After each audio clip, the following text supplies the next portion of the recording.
This is Comic Picks by the Glick. Hey, and I'm your host, Jason Glick. How you doing, Jason? I'm doing good. Cool. What you got for us this week? All right, this week I'm talking about another series I've been reading for a while that finally ended, and by ended I mean the last one appeared in trade paperback a couple of weeks ago. Talking about Rex Mundi, created by Arvid Nelson and Eric J, illustrated by Eric J, and later on Juan Ferreira. Now this is a series that it hasn't got like the prestige of a lot of other high profile series that come out over the years from like a lot of other big comic publishers, but it's been like a really interesting, like fascinating glimpse into a certain aspects of religious history. Basically, it's like if you're familiar with like other works of religious history such as Da Vinci Code and of course Garth Ennis and C. Dillon's Preacher, this is a tale about what happened to Jesus' bloodline. Yeah, because I mean, some people just assume that, Jesus died and that end of story right here. Others think that, hey, it's like he didn't die and that he fathered a bunch of kids and that they're still running around somewhere. Mm-hmm. Okay, now Rex Mundi is interesting because it basically takes place in an alternate history.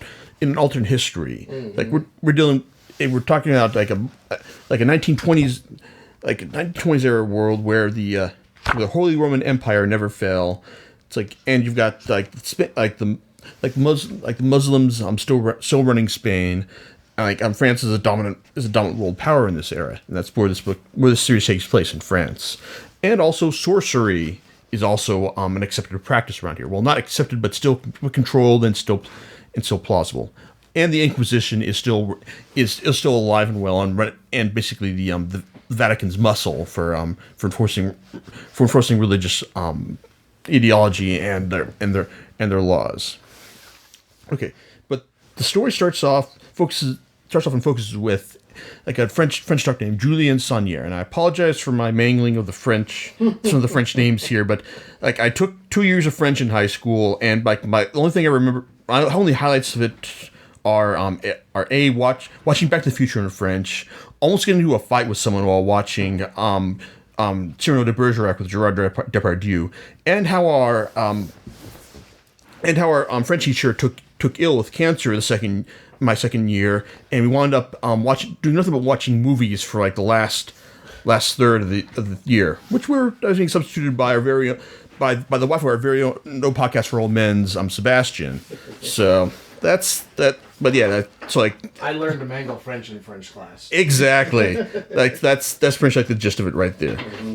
Anyway, getting back to the point, this Julien Saunière is a doctor in France, and one night one of his pals, like a father named Marin, basically asked him to help him with this problem he's encountered. Like a scroll is missing from this place that he's in charge of, and while Julien agrees to help him out with this, he finds himself embroiled in like conspiracy much larger than simple theft. Because not only does Marin wind up dead shortly thereafter, eventually Julien finds out that the people who want this scroll, which apparently details the burial place of this old French king, it really have they have the designs on like people who want the scroll basically have designs on like much more than just just getting their property back. Like this apparently it ties into a much greater conspiracy. Basically, what happened to the bloodline of Christ, and just like exactly who controls it and what their power. It's like, and what do they want to do with it? And this leads them into conflict with not only the Inquisition but also eventually the Duke of Lorraine. It's like a very interesting character because he's a guy who looks very not inconsiderable.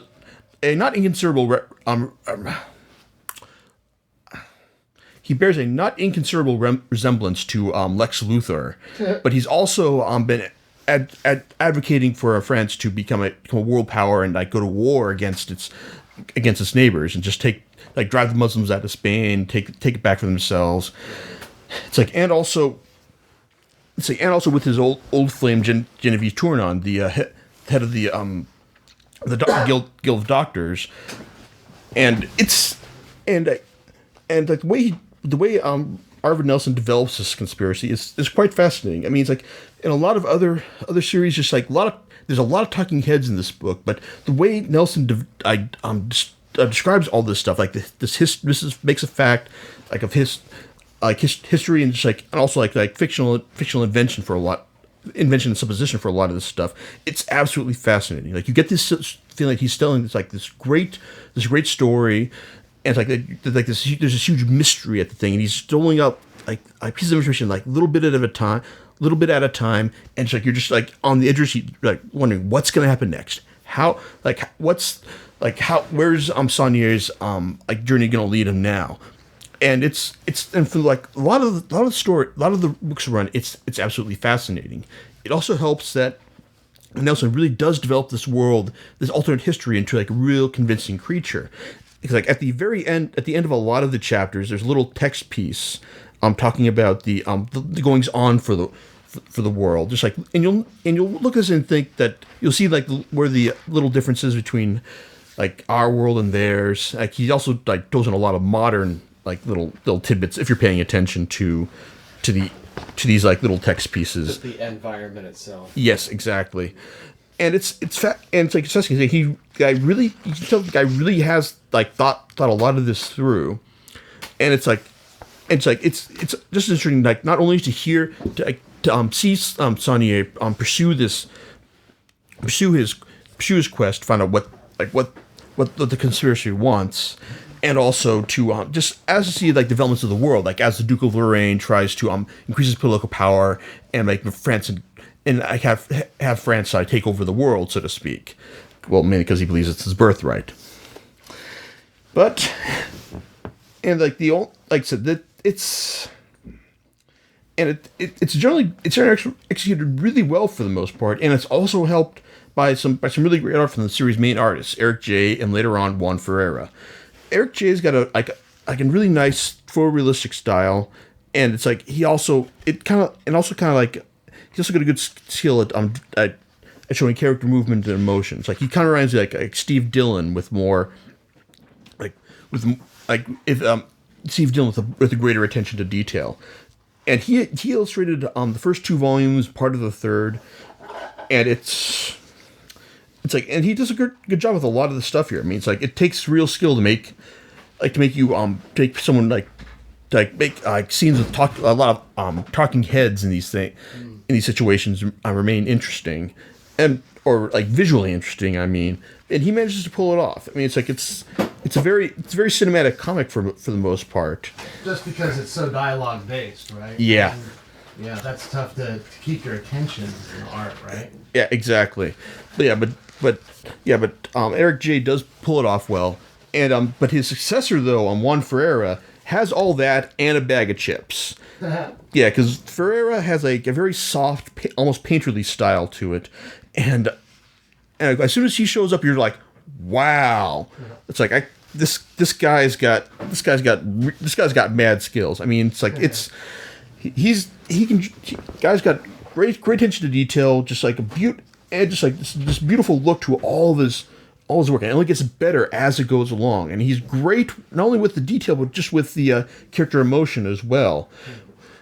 And I just say that now that Rex Mundi is done, whatever his next project is, it's like if you're one of those people who like loves reading comics for the art, then hey, whatever he does is definitely going to be worth your time. Yeah. But that being said, I have to admit that the work of both these artists, and well, there's also another artist, Jim Di Bartolo, who did 2 issues between Eric J's and Ferreira's runs.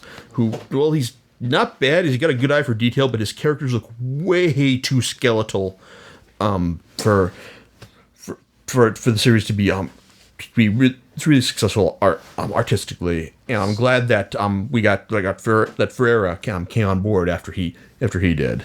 Skeletal? Skeletal. I mean, it's like I didn't bring the volume to show you, but I mean, I swear to God, these guys, you could see like their eyes look sunken in their sockets, like they're just like they're like everyone's like they're emaciated and they just haven't had a good meal in weeks. Yeah, and it's like I said, he's not bad. Like he's got that eye for detail, but it's kind of like he's and also photorealism, like kind of like Tony Harris, but it's just kind of like Tony Harris, only with. Like guy's got a ways to go before he gets into the big leagues. Anyway, but it also helps that he's got these great artists doing this work for most of the story, because Nelson, his skill, he's got a great idea like where his overall plot goes and what he wants to do, tell the story tell the story history wise, but he's not really good with in a lot of cases with pacing and like a lot of character interaction. I mean, like a lot of this stuff does kind of fall flat, like when you're dealing with like the interpersonal stuff between with Saunier and Tournon and the Duke of Lorraine. It's just kind of like you're going from like the usual bag of tricks here. And I'll admit that even like a lot of the history and factual stuff that Nelson deals up is fascinating. He does have to resort in at least one issue to having a mysterious hooded cloaked character show up to explain like key sections of the plot and conspiracy to him. Yeah, and like those things are relatively few and far between. It's like a lot of focus is on just like the overall conspiracy and historical aspects of it for the majority of the series run, like which is volumes 1 through 5, and it's great stuff. And it's like I was really looking forward to reading volume 6. Then when volume 6 arrived, I read it, and it is. For the majority, it's honestly a completely different beast than the majority of the series so far, and to be honest, it is a failure, but it's an interesting failure because, as I swear to God, like it's not like Nelson does anything like stupid, like he's like betrays like the premise of his series, or just like does a lot of like creepy last minute reveals. So like the identity of his mysterious hooded of Saunier's mysterious hooded expository guy, it just kind of like goes off as kind of a him, all right, but it's like you get the feeling that like in reading this, like this is like the big Hollywood action movie denouement.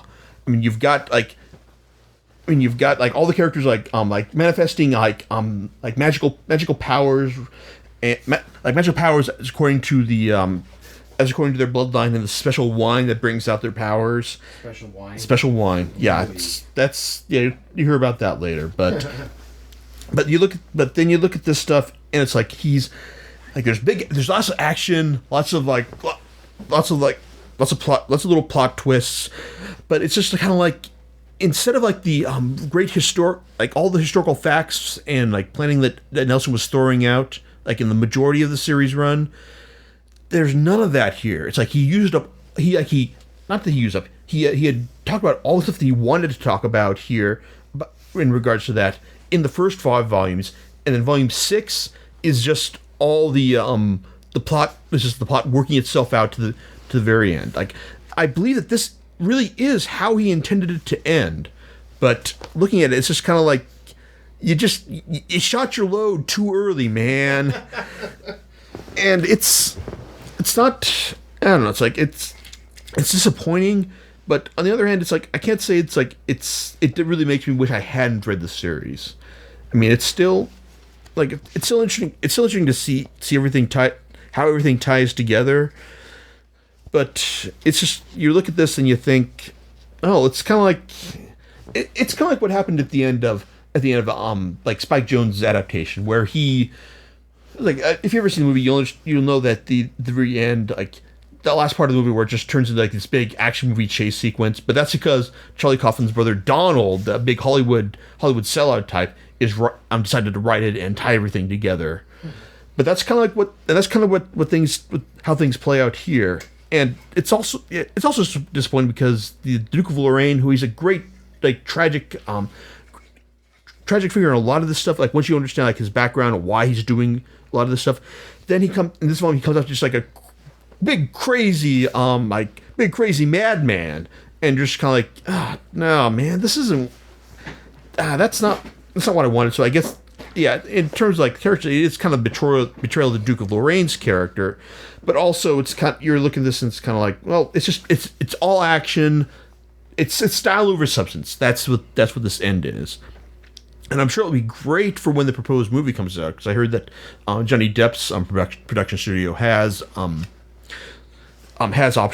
this, and they're working on developing it. I don't think it'll be like a movie anytime soon, but it'd be interesting to see how Hollywood goes about tackling this stuff.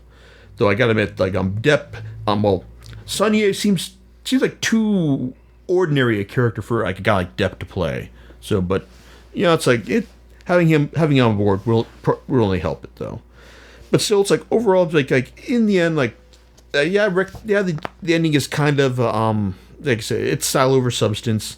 It's kind of like you're just getting all the big Hollywood movie, like all people fighting, beating the crap out of each other and stuff, and in the end just kind of like leaves the world, this fascinating world that Nelson has created in chaos but without a resolution. Well, it does kind of give a resolution, but it's kind of like you're looking at this and thinking, yeah, really, that's how you wanted to end it. Okay. But still, I still enjoyed it, and I have to admit, like, once you like the first several runs are like weave a spell like of historical fiction and intrigue so well that you'll want that even if you read this and you're aware of like where the ending goes, you'll still want to see how it ends.